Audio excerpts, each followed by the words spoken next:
जिस व्यक्ति को राजनीति का र भी मालूम नहीं था वो व्यक्ति लगभग 2.5 लाख वोट यानी कि हाँ अप्रॉक्स 2,57,000 कुछ वोट ला करके इंडिया गठबंधन के समर्थित CPIML के उम्मीदवार राजा राम सिंह से चुनाव हार जाता है और दूसरे नंबर पे अपना स्थान कायम रखता है।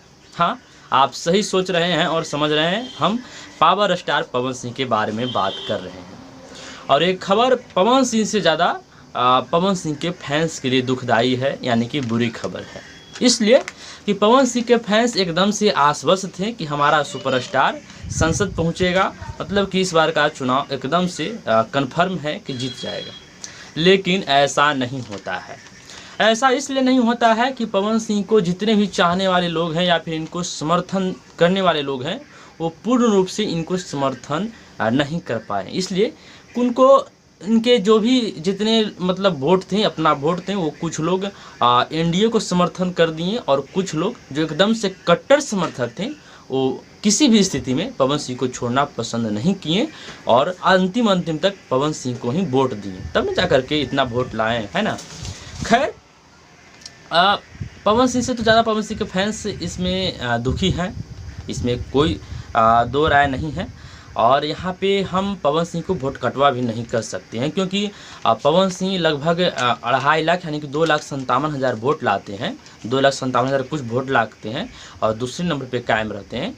और उपेंद्र कुशवाहा लगभग 2,43,304 वोट ला करके तीसरे नंबर पे पहुंच जाते हैं। तो यहाँ पे अगर वोट कटवा के अगर कोई बात भी करता है तो मेरे हिसाब से उपेंद्र कुशवाहा साबित हुए हैं। लेकिन ऐसे मेरे नज़रों में कोई वोट कटवा नहीं होता है, सबका अपना अपना मतलब इच्छा होता है।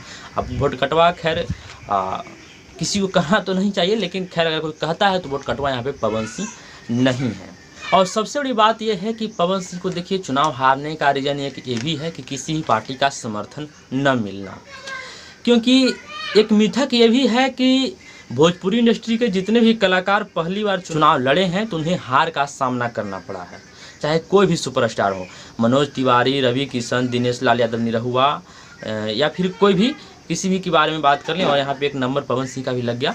तो कोई भी कलाकार अगर भोजपुरी से पहली बार चुनाव लड़ते हैं तो उन्हें हार का सामना करना पड़ता है। लेकिन उन सब कलाकार जो पहले हारे हैं चुनाव और पवन सिंह में अंतर इतना है कि वो लोग हारे भी थे फिर भी उनके ऊपर किसी न किसी पार्टी का समर्थन था। लेकिन पवन सिंह के पास किसी भी पार्टी का समर्थन न मिलने के बावजूद इतना वोट लाते हैं लेकिन लास्ट में हार ही जाते हैं। लेकिन वोट काफ़ी ज़्यादा इन्हें अच्छा मिलता है और ये साबित कर देते हैं अपने स्टारडम का पावर कि मेरे पास इतना स्टारडम है ना। खैर, यहाँ पे ये भी है कि कुछ पार्टी पवन सिंह को खुद निकाल दिया, जैसे कि BJP, और कुछ पार्टी से इनको ऑफ़र मिल भी रहा था लेकिन इन्होंने मतलब इसलिए नहीं उस पार्टी का ऑफ़र स्वीकार किए कि हम उस BJP की नज़र में गद्दार हो जाएंगे। लेकिन लास्ट में क्या हुआ कि BJP ने खुद इनको निकाल दिया, जिसके बाद से मतलब एकदम से गेम चेंज हो गया। अच्छा, हमने वीडियो के शुरू में बताया था कि पवन सिंह को राजनीति का र भी मालूम नहीं है। तो देखिए, राजनीति में र का मतलब क्या होता है, सीधी सी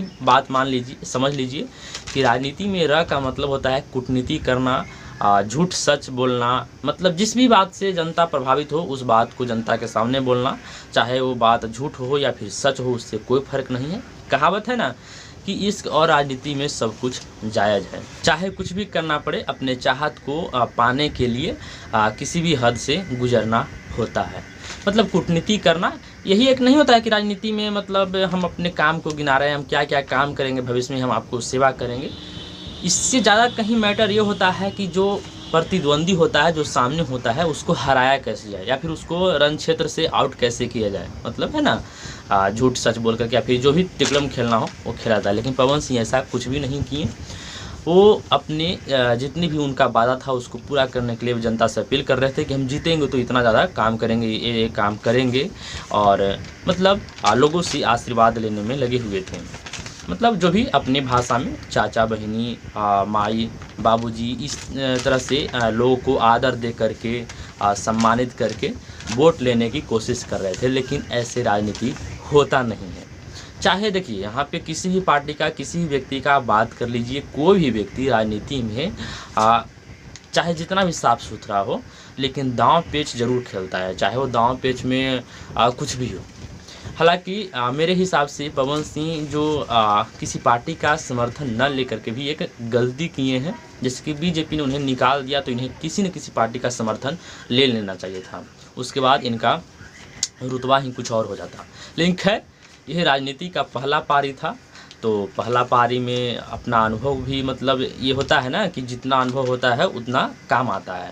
तो पवन सिंह के पास राजनीति का कोई पहले से अनुभव नहीं था, या फिर इनके पास कोई राजनीति में गॉडफादर नहीं था कि सब कुछ बताए और ये उस पर चलते जाएं और जीत पक्की है। हालांकि इनके फैंस एकदम से आश्वस्त थे, एकदम से निश्चिंत थे कि पवन सिंह ही चुनाव जीतने वाले हैं, लेकिन ऐसा होता नहीं है। लास्ट में पवन सिंह चुनाव हार जाते हैं। लेकिन देखिए मेरे हिसाब से हारना और जितना सबको लगा रहता है। इधर देखिए दिनेश लाल यादव भी हार गए और भी बहुत सारे लोग हारे, गुंजन सिंह भी हार गए। तो मतलब होता है ना कि चुनाव मतलब कि जीतना और हारना ज़िंदगी का एक खेल है। जैसे कि विद्यार्थियों को बोला जाता है ना कि मार्कशीट एक कागज़ का टुकड़ा है, आपकी ज़िंदगी में क्या होगा वो आप तय कीजिए। तो मेरा भी पवन सिंह के साथ यही कहना है। हालांकि देखिए मेरा वीडियो तो पवन सिंह के पास नहीं पहुंच सकता है, मैं उतना बड़ा यूट्यूबर नहीं हूं, लेकिन पवन सिंह के फैंस के पास ये वीडियो ज़रूर पहुंचेगा, मैं ये इस बात से कन्फर्म हूं। तो आप लोगों से मैं आग्रह करता हूं कि आप लोग शेयर कीजिए और मतलब हर जगह शेयर कीजिए कि पवन सिंह के सभी फैंस को ये मालूम हो, पवन सिंह और हो सकता है पवन सिंह के पास भी पहुँच जाए। तो आप लोगों से मैं इतना कहना चाहता हूँ कि देखिए हार जीत लगा रहता है और इससे ज़्यादा दुखी होने की बात नहीं है। अगर और चुनाव लड़ने की इच्छा है तो उसके लिए और ज़बरदस्त तरीके से तैयारी कीजिए और फिर 5 साल इस समय को खोना नहीं चाहते हैं। 5 साल एक अच्छा खासा टाइम होता है, तो इस टाइम को अगर सही से यूज करना चाहते हैं पवन सिंह तो भोजपुरी इंडस्ट्री अभी भी उनका स्वागत करने के लिए तैयार है। ऐसा नहीं है कि राजनीति में आने से उनका स्टारडम गिर गया, उनके पास अब तो उस तरह का पॉपुलरिटी ख़त्म हो गया, मतलब अब वो न गाना कर सकते हैं न फिल्म कर सकते हैं, ऐसा कोई भी चीज़ नहीं है। बस उनको फिर से मतलब अपने जान लगा करके फिर से भोजपुरी इंडस्ट्री में वापसी करना है और जब अगला बार चुनाव आएगा तो उसके लिए तैयारी करना है। तो मेरे हिसाब से पवन सिंह को भोजपुरी इंडस्ट्री में फिर से मन लगा करके या फिर समझदारी से काम करना है और अपने छोटे भाई से फिर से कंपटीशन कीजिए और क्या है ना, ये सब तो लगा रहता है। खैर जो भी हो, इतने कम दिनों में पवन सिंह ने जितना वोट बटोर लिया, जितना लोगों का प्यार अपने ऊपर मतलब कि बिछा दिए, बटोर लिए सभी लोगों से, तो बहुत काफ़ी है। इतना निर्दलीय होकर के वोट लाना और किसी भी राजनीतिक समझ न होना। हालांकि निर्दलीय से पप्पू यादव भी जीते, लेकिन उनका एक अलग रुतबा है। वो तो मतलब किसी भी गठबंधन से नाता तोड़ करके, मतलब न राजद न कांग्रेस न बीजेपी न जदयू किसी का भी समर्थन उनके पास नहीं था, लेकिन फिर भी अपना आकड़ कायम रखें और वास्तविक में अपना दम दिखाएं, जीत करके दिखा दिए कि हाँ मेरा हैसियत क्या है, सभी पार्टी वालों देख लो, है ना। खैर तो पवन सिंह का पप्पू यादव का बात ही कुछ अलग है। वो बहुत लंबे समय से राजनीति पारी में है, राजनीति का पारी खेल रहे हैं और पवन सिंह इसमें नया थे। हालांकि उनका फैंस ये सोच रहे थे कि गायक और नायक के बाद एक राजनेता का भी पारी खेलेंगे, लेकिन ऐसा हुआ नहीं। लेकिन नेता तो बन ही गए हैं, अभी वो नेता बिल्कुल हैं, लेकिन ये कहिए तो अगर जीत जाते हैं तो संसद में पहुंच जाते हैं, एक सांसद बन जाते हैं, लेकिन हार गए, दूसरे नंबर पे कायम रहे, फिर भी बहुत बड़ी बात है। ये वीडियो अगर आप लोगों को अच्छी लगी हो तो लाइक कीजिएगा और उससे भी ज़्यादा अच्छा लगा हो तो और 2-4 दोस्तों में शेयर कर दीजिए और मेरे चैनल पर नए हैं चैनल को सब्सक्राइब कर दीजिए। और अगर आप लोग भी कुछ अपना विचार व्यक्त करना चाहते हैं तो कमेंट बॉक्स खुला है आपके लिए, कर सकते हैं। और हम मिलते हैं कोई और अगली वीडियो के साथ, तब तक के लिए टेक केयर, बाय बाय।